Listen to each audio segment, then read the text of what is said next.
Hello and welcome to On the Same Page, a podcast in which two mates separated by oceans and hemispheres talk about books and catch each other up on life between the lines. Unfortunately, we can't get together in person, but through this podcast we hope to get on the same page.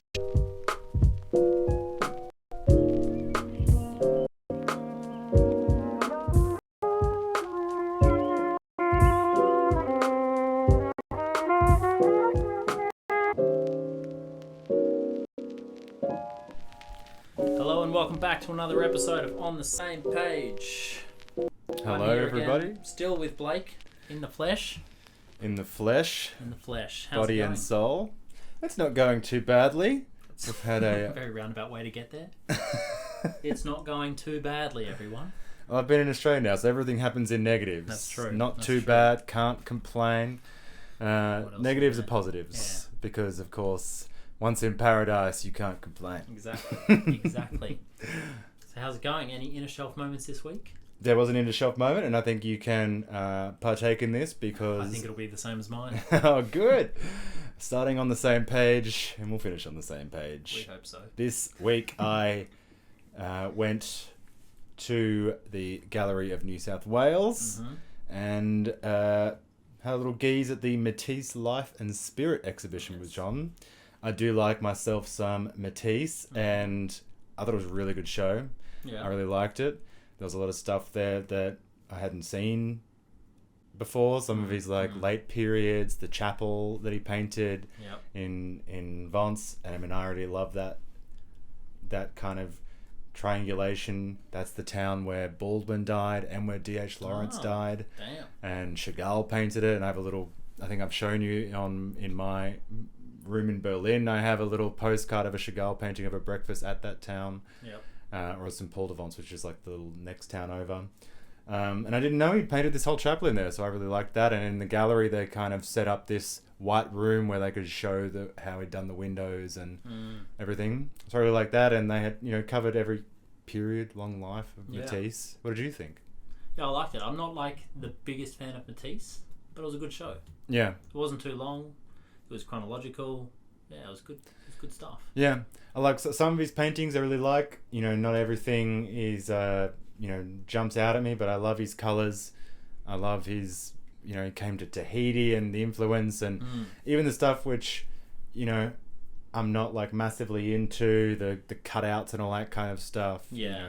That it's kind of coral like, and that he must have got it from his time in the Pacific is interesting, and I don't know. I particularly like some of the, you just got everything with Matisse. You got like the extravagant period when he was in Nice. You've got the, the Pacific period where he's really exploring colour. You have the early period before he'd been to Morocco where it's a bit dull, and it's like the same with, I think we talked about another episode about Delacroix before he went to North Africa.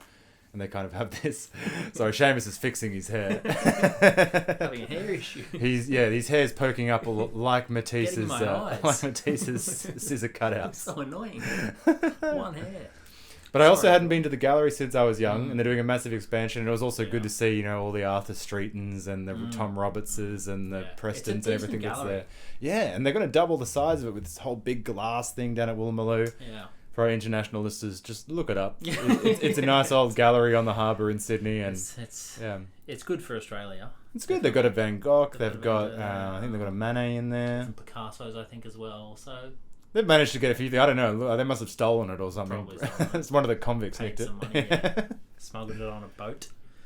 Yeah. Well, that was my inner shelf as well. That was our inner shelf. Brilliant. Easy. Well, I guess we should move on to our focus of the week, which is Gabriel Garcia Marquez's Love in a Time of Cholera. Now let's begin. We could begin with maybe I'll do a quick plot overview in a little bit. Please. But when did you first read this book? When did I read it? Might have been just BC before COVID. BC before COVID. Just before that or just after? Wow. Maybe just a couple of years ago. A few years ago. Right. Yeah. That's sad to say, isn't it? Is it? It started a few years ago. Oh, right. Yes. I really haven't noticed. Yeah. When did you read it? COVID? What? I read it during COVID as well, maybe a year ago. I do not know. Time has not... We have a lovely Penguin edition before us. and it was the first I had read some short stories by Marquez and some other things, and I definitely read. He wrote a book about writing, which I'd read, but he's just this writer, and maybe we'll talk about this later, where I knew I would like him because I've read a few things here and there. Yep. Some of the I talked about one of his No One Talked to the Colonel, the novella in our novellas episode. And I just know I love Gabriel Garcia Marquez, so I've kind of been just safe in the idea that 100 Years of Solitude, Love in a Time of Cholera. Yeah, I'm gonna read those when they come, and I also know I have this feeling that 100 Years of Solitude is going to be very influential on me as a writer, as it has been on so many other writers. So I'm kind of like, oh wow, when will I need it? When will I need this kind of smack in the face? It's another big book. And maybe I need it now. I mean, thinking about this week, 100 Years of Solitude has been begging, but of course there's so much to read. But I think 100 Years of Solitude is very, very soon on the palette for the next readings. It looks like a decent book. But I'm glad I started with Love in a Time of Cholera because I really, really liked it. So perhaps we should begin, before I even go to the plot as well, with your one-word overview. Yeah. Do you want to start or shall I? Hit me. Right. I said it's pretty lazy, but dazzling. No, dazzling's good. Well, I think it comes from... It's a very atmospheric novel. Dazzle. Sure. So I just naturally went to dazzle, even though dazzle doesn't mean dazzling in Spanish. No, but it is a dazzling book. It is dazzling. I could have gone a few other routes, but we'll get to that later. Okay. Oh, all right. What was your word? Heartbreaking. Oh, yeah.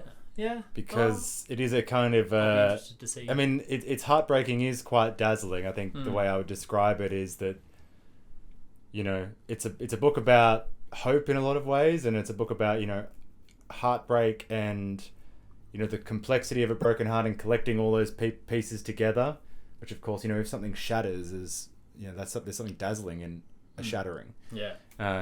Scattered light, scattered sunshine and all that. So I think, that's both are really opposite. There's something dazzling about heartbreak as well. It's something quite... there's probably a line in Fitzgerald somewhere where, there's a moment in life where, your heart's breaking and all you can do is kind of sit and watch. Yeah. And it's that kind of dazzle. Good way to sum up his books as well, dazzling. Yeah. Yeah. But... hit us with the brief overview. Well, for those who haven't read this book or ever read any Marquez... that you might have just known that there's a lot of magical realism in it. I mean, the term is almost kind of coined to... Actually, it was coined by a Cuban much earlier, but it kind of took on worldwide attention with Marquez and big influence on people like Salman Rushdie and stuff, although Rushdie's already started publishing before he'd read any of Marquez. But there isn't that much magical realism in this book. I mean, there's a ghost maybe at one point, but you just kind of get this sense that the way Marquez treats time, that kind of anything can happen in terms of his stories. Yeah, there's not too much magical. But this story takes place between 1880 and 1930 in a kind of unnamed port town in the Caribbean. It's kind of mix of Cartagena and somewhere else, kind of North Colombian seaport town. And there's three main characters in the novel, which form a love triangle. You have Florentino Ariza, who is a poet dedicated to love. He's all about carnal knowledge and transcending, the limitations of lust and all this kind of thing. And he falls in love with a young girl with almond eyes called Femina Daza. And they have a kind of love affair, which is unconsummated when they're young. But her father kind of takes her away. She eventually sees their love as a bit of an illusion and marries a much more, safe marriage of a kind of a gentry type man who's a doctor called Dr. Juvenal Urbino. And the novel kind of begins on Pentecost Sunday with Urbino, and he visits the scene of the suicide of a friend of his. And he says that he smells bitter almonds, which is to him reminds him of unrequited love.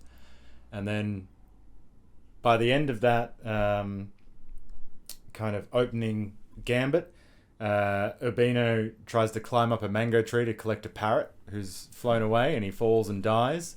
Yep. And you find out that since the original love affair of Florentino Ariza and Fermina Daza, he has been loving her for 50 years. Meanwhile, he's had 600 affairs and all these other things, and he's had this crazy life. But he's been devoted to love, and basically his unrequited love has kept him alive through cholera